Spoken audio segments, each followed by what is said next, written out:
Hello दोस्तों। जैसा कि आप लोग जान रहे हैं, वर्तमान समय में जगह जगह आप लोग बलात्कार, यौन शोषण, रेप जैसी घटनाओं के बारे में अक्सर सुनते हैं। अभी हाल ही में आपने अयोध्या में मोइन खान, आपके नवाब सिंह यादव, साथ ही साथ कुछ दिन पहले आपने सिंगर का नाम सुना होगा। इसी तरह से तमाम बलात्कार की घटनाएं जगह जगह आपको देखने को मिल रही हैं। बरेली, जहाँ पे एक साइको किलर पकड़ा गया है, वो जो है बताता है किस तरह से जो है कि बच्चियों की या जो है कि उन लोगों की हत्याएं करता था। ये आखिर बलात्कार की घटनाएं क्या एकाएक होना शुरू हुई? क्या इसके पीछे केवल हमारी संस्कृति जिम्मेदार है? क्या ये जो बलात्कार की घटनाएं होती हैं, क्या बाहर के लोग इसको जो है कि टारगेट करते हैं, या ऐसा क्यों है कि बार बार जो है कि जगह जगह आपको बलात्कार की घटनाएं सुनने को, जानने को, विभत्स घटनाएं आपको देखने को मिलेगी? कुछ समय पहले आपने, कुछ सालों पहले आपने निर्भया कांड के बारे में सुना होगा। निर्भया कांड में आपने देखा कितने विभत्स तरीके से चीज़ों को किया गया। हालांकि उनको हमारी न्याय व्यवस्था ने फांसी दे दी, लेकिन वो फांसी बहुत लेट हुई थी। तेलंगाना का मुद्दा आपने देखा ही होगा। सिंगर वाले मामले में आपने देखा होगा कैसे एक बच्ची कई किलोमीटर तक जो है कि भागती है, लेकिन उसको कोई दया नहीं आती है। टेनी का मुद्दा आप जानते ही हो। ये सारी चीज़ें कहीं ना कहीं ये बताती है कि हमारे समाज में किस तरह की मानसिकता वाले लोग रह रहे हैं। अगर आध्यात्मिक दृष्टि से देखा जाए तो इसको कलयुग की का चरम प्रभाव कहेंगे, लेकिन ये केवल कलयुग की बात नहीं है।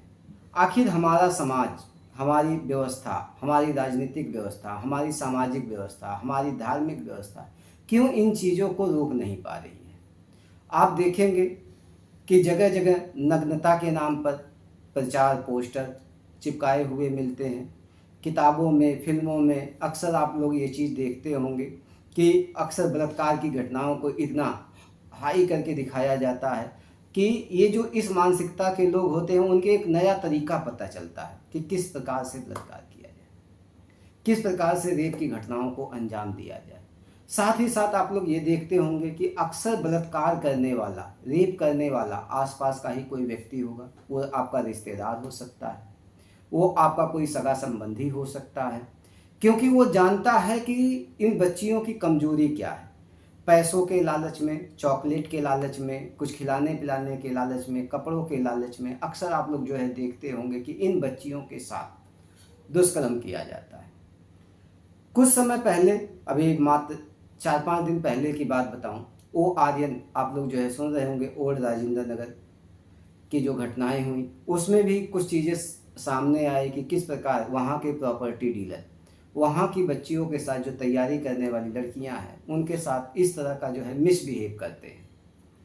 वो चार वो उनको जो है कि रूम देंगे, रूम देने के बाद 4-5 महीने के बाद, एक तो 20 से 25 हज़ार रुपये का उनका रूम रहता है, 18-20-22 हज़ार रुपये का रूम रहता है उनका। छोटे छोटे कमरे होते हैं, बाथरूम जितने कमरे होते हैं।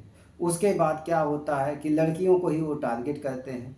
जैसे ही लड़कियां 4-5 महीने रुकती हैं, वो कहते हैं कि हम किराया बढ़ाएंगे, या आप रूम खाली कर दीजिए, या हमारे साथ कंप्रोमाइज़ करिए। एक कंप्रोमाइज़ शब्द, या ध्यान रखिएगा, बहुत खतरनाक शब्द है ये कंप्रोमाइज।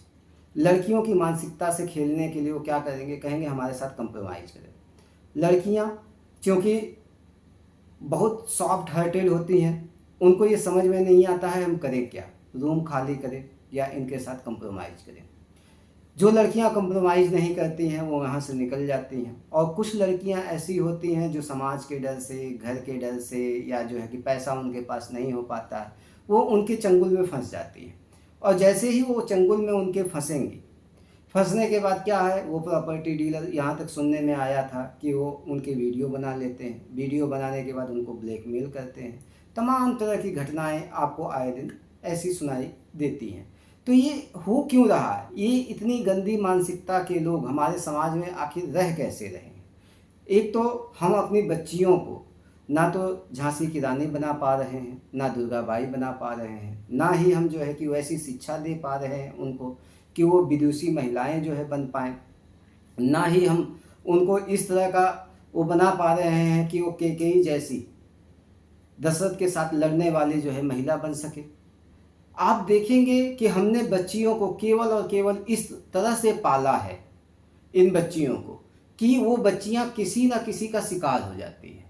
और साथ ही साथ ये जो एडवर्टाइजमेंट नग्नता के नाम पे जो चीज़ें परोसी जाती है हमारे सिनेमा के द्वारा, हमारे जो है मीडिया के द्वारा, चाहे वो हमारा मास मीडिया हो, चाहे हमारा ये सिनेमा हो, चाहे हमारा ये सोशल मीडिया हो, किसी के द्वारा आप देखेंगे लड़कियों को ही टारगेट करके बिकने पे या जो है वैसे कपड़ों पे उनको प्रस्तुत किया जाता है, ताकि लड़कियों के दिमाग में आए कि जो है कि हम अगर इसी तरह से रहेंगे तभी हमारा जो है समाज में सोशल स्टेटस बनेगा।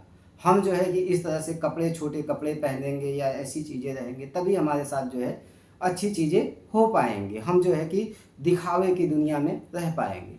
लेकिन ऐसा नहीं है कि लड़कियां केवल इसी तरह से रह सकती थी। अगर हम अपने प्राचीन समाज में जाएं, खासकर अंग्रेज़ों के आने से पहले या आज़ादी तक आप देखेंगे, आज़ादी तक अगर आप देखो तो लड़कियों को जो है बहुत ही अच्छे तरीके से पाला जाता था। उनको बताया जाता था पूरे कपड़े पहनना, पूरा जो है कि किसी गलत चीज़ का विरोध करना, सब चीज़ आप देखिए जो है कि ये चाहे स्वतंत्रता संग्राम में लड़ने वाली हों, भीखाम जी का कामा हो या कोई भी महिला हो, ऐसी सरोजिनी नायडू हो गई, एनी बेसेंट हो गई, या इसी तरह से जिन्होंने दीक्षांत समारोह में गोली मारी थी, तो कलेक्टर को गोली मारी थी, ऐसी बहुत सी महिलाएं हैं जिन्होंने अपने हित की लड़ाई के लिए कभी कंप्रोमाइज़ नहीं किया। लेकिन कंप्रोमाइज़ करना कौन सिखा रहा है? हमारा सिनेमा सिखा रहा है। गुटखा खाना कौन सिखा रहा है? हमारा सिनेमा सिखा रहा है।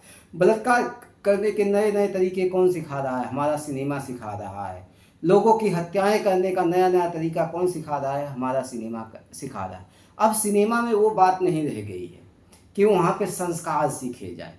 अगर संस्कार वाली मूवी बनती है तो क्या किया जाता है? उसका बायकॉट कर दिया जाता है, वो फिल्में चलेंगे ही नहीं। राम तेरी गंगा मैली आज के बहुत साल पहले बनी थी ये मूवी। उस मूवी में रणधीर कपूर ने, राज कपूर ने उसको जो है वो किया था। उस मूवी में इतनी नग्नता उस समय दिखाई गई थी। उनकी जो भी मूवी आती थी अक्सर जो है लड़कियों को टारगेट करके एक कोई ना कोई ऐसा सीन जो है रखा जाता था। जैसे मेरा नाम जोकर, उसमें भी एक दो सीन ऐसे रखे गए हैं। कहने का मतलब ये है, ये सिनेमा धीरे धीरे धीरे धीरे हमारी मानसिकता को एकदम ख़राब करता जा रहा है। ये मैगज़ीन जिसमें जो है ये ऐसी तस्वीरें छपती है, ये आप जो है जगह जगह ये जो प्रतियोगिता देखते हैं महिलाओं को लेकर, इसमें जगह जगह आपको ऐसी ही चीज़ें दिखेंगी जिसमें महिलाओं को एक वस्तु की तरह परोसा जाता है, उनको एक भोग की वस्तु की तरह परोसा जाता है।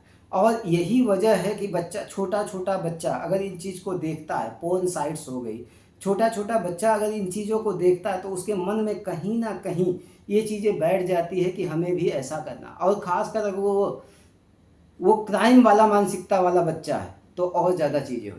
तो इस चीज़ को समझिए, बच्चों को सही चीज़ें सिखाइए, बच्चियों को सही चीज़ें सिखाइए। इन सिनेमा से, ये जो सोशल मीडिया है, इनसे कैसे दूर करना, इन अपने बच्चों को कैसे दूर रखना है, आप सोचिए, समझिए इस चीज़ को।